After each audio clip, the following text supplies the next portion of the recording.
Hey guys, what's up? This is a little bit of a different week. I am on day 6 of dealing with COVID.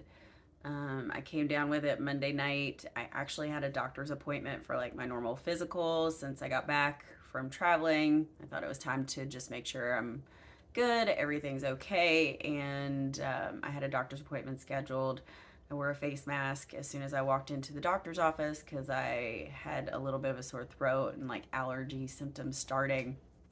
And I just thought it was allergies. I didn't think much to it. And then by the end of Tuesday night, I was feeling really down and out. And I was like, well, I better test for COVID before I go to work tomorrow. Because I did get back on at the old place that I used to be. And so I am going to be working 2 jobs to try and get back on my feet since I'm home. I told y'all I'd figure it out. I always do. I'm not worried about it. Even though I've missed this last week of work, unfortunately, and I had to call out tonight and for tomorrow as well because I'm still testing positive for COVID. Um, it's okay. Like, I will have my time to make money and I will be back on my feet and I'm okay right now. So, I'm not worried. Like I said, I always figure it out and I will. So, when I first learned that I had COVID, I was like, oh no. So, Tuesday night, Wednesday, Thursday night, I've been pretty miserable those 3 days. Wednesday was probably my worst day of like all the muscle aches and all that stuff. And then I had a gnarly sore throat when I woke up on Wednesday morning. But we are starting to feel better today. I'm not going to dive too far into how bad I was feeling because I want to focus on how good I'm going to feel. I keep hitting a lot of hurdles, but I just keep bouncing right back up. So that's what I'm going to continue to do. And I'll make my other dreams happen eventually, and I'll make the money that I need to make. I only really have 2 things for you guys this week, which is how to make some sweet wild violet tea, which is really cool because like it's all over the United States in various places. The violets are everywhere. Maybe not in the desert, but everywhere else there's quite a few violets. These little suckers are packed full of so much nutrients. And I made some sweet wild violet tea to help with the respiratory issues that I'm having from COVID. So I thought I'd share with you how to do that. And then also, I just started a little bonfire store with a new logo for Tennessee Wanderer, and it just has Dream, Live, Wander on it. That my really, really good and talented friend Lauren Bellflower created for me. And I really appreciate her help with all of that. But I've put it on a couple pieces of merchandise. You're more than welcome to take a look and buy them off of Bonfire. And once I get some proceeds going, I would really, really like to help out the local animal shelters here and go buy food with some of the proceeds and go buy like supplies for the animal shelters with that. So that is a dream of mine, is to be able to do that on the side hustle while I'm home. Y'all know how much I love my animals, and they're all rescues, and I want to continue to help as many as possible because I can't take them all on, obviously, especially if I want to travel again in my little camper. I can't really have more than what I've got. We're kind of at max capacity with what I do have. I do want to save them all. I guess that's my little plug at trying to become a boss bitch. So one day. I've also been playing the lottery and convinced that I'm going to win. So I'm manifesting that for myself as well. I can't go buy a lottery ticket right now because of COVID. I'm not going to spread this around. So I can't really play this week. But when I do win that, I'm going to do a ton of philanthropic work, and yeah, that's another dream of mine too, on top of doing my lapidary and silversmithing workshop in my backyard. So I don't know what I want to do with my life, you guys, but we'll figure it out eventually. Let's dive into how to make some violet tea. Y'all know I'm really into homeopathic stuff, so I like to find things that will help me. And right now, since I have COVID, I'm gathering some little violets because violet tea is actually really good for respiratory infections But when you gather stuff, you want to make sure you leave enough for the wildlife that needs it. So I only take a few flowers from each little section until I get what I need to make my tea. I am not an expert by any means, but every violet should have 5 petals. It should also have heart-shaped leaves. Once you're confident in your identification, then give it a whirl. I'm going to give these a good rinse off. I do know they came from a source that doesn't have pesticides because they came from my own backyard.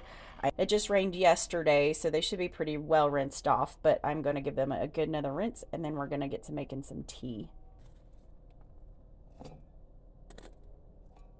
Watch this magic happen. Sitting here for just a minute.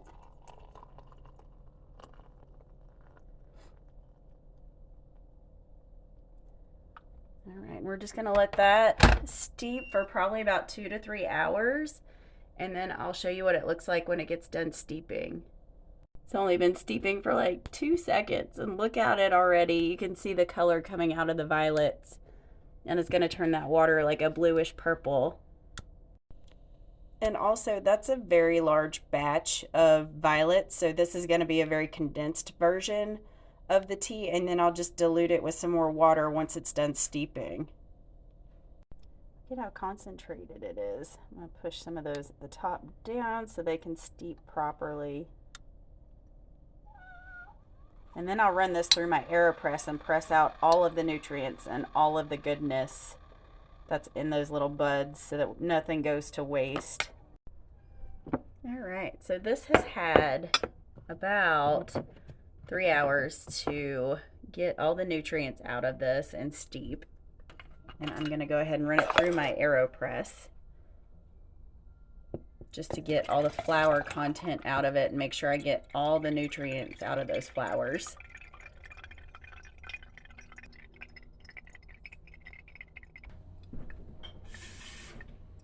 Squish it all out.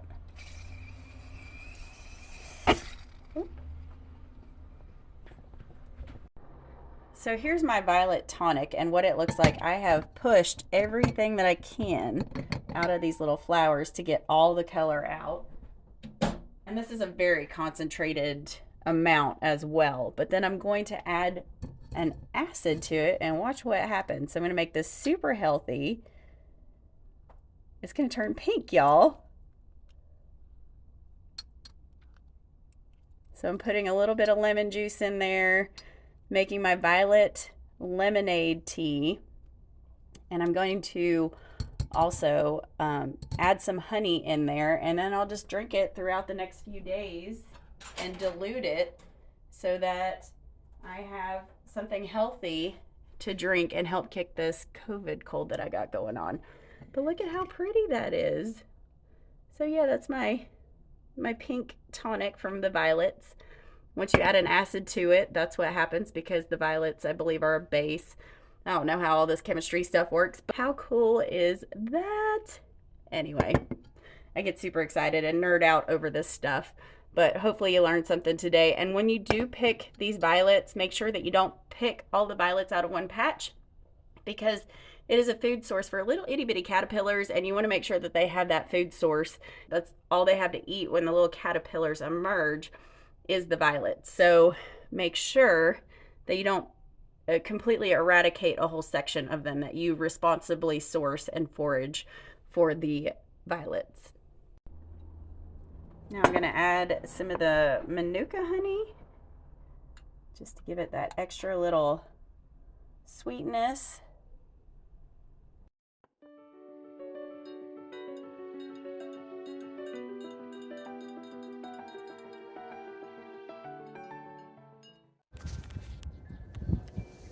So I kind of turned this into a lemonade, just sitting out on the front porch trying to get a little vitamin D along with my little tonic, and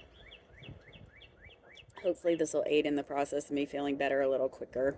But, you know, like I said, please forage responsibly. Make sure that you use everything that you pick because nature needs it more than I do. But this is going to help me to feel a little better.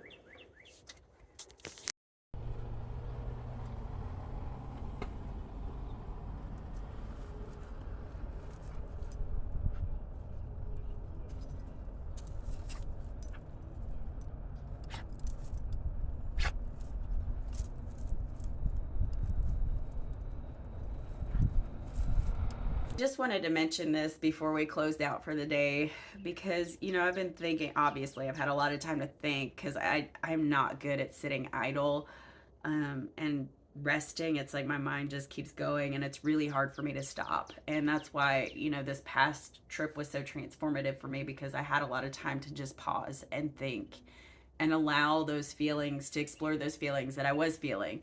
So, that really helps you work through some of your issues. And maybe I was granted this gift of time to sit here and think and ponder a little bit more. But I really think that, if we want to change the world, we really have to start with ourselves. And that is the only way that we can make a change because we are the only ones that we can control. So when you think about how you treat other people throughout your life, like that smile that you give somebody on a terrible day to a stranger as you're passing by could be that one moment that changes that day for that person, that trajectory for that person for that day. So, just think about the small little things that you could do for others to help other people out. And, it's really hard to learn how to love yourself. And it's a very uncomfortable process to go through. But once you figure it out, you never feel alone. You never feel afraid. You feel so loved because you have learned how to love yourself. And finding the ultimate happiness is one way to change this world because if we all focus on ourselves just a little bit more and what truly makes us happy, this world slowly starts to become a better place. What is it in your life that you want for yourself right now? And figure out the uncomfortable parts and how to start learning how to love yourself because that's truly going to make a difference if we all just did a little bit of work on ourselves. Think about the impact that could have. Because if you're smiling at more people, if you're holding doors for more people, if you're driving with less road rage than others because you understand that everybody's pissed off when they get in the car, right? It's just like an initial reaction. You get in the car, you start the engine, you get pissed off, right? Because you think about traffic. But if we're all just a little kinder, somebody puts their turn signal on to get into your lane, let them in. I mean, we're all in a hurry, but if we all helped each other out just a little bit more, this world could be so much better. And that starts with loving yourself. Okay, end rant. Thank you guys so much for taking the time to follow along with me on my crazy journeys and all my little crazy theories that I have. If you liked what you saw, please feel free to like and subscribe, hit the notification bell, and don't forget to check out my new Bonfire store for some little articles of clothing that just make me feel good to spread the message to don't forget to dream, live, and wonder. All right, y'all take care.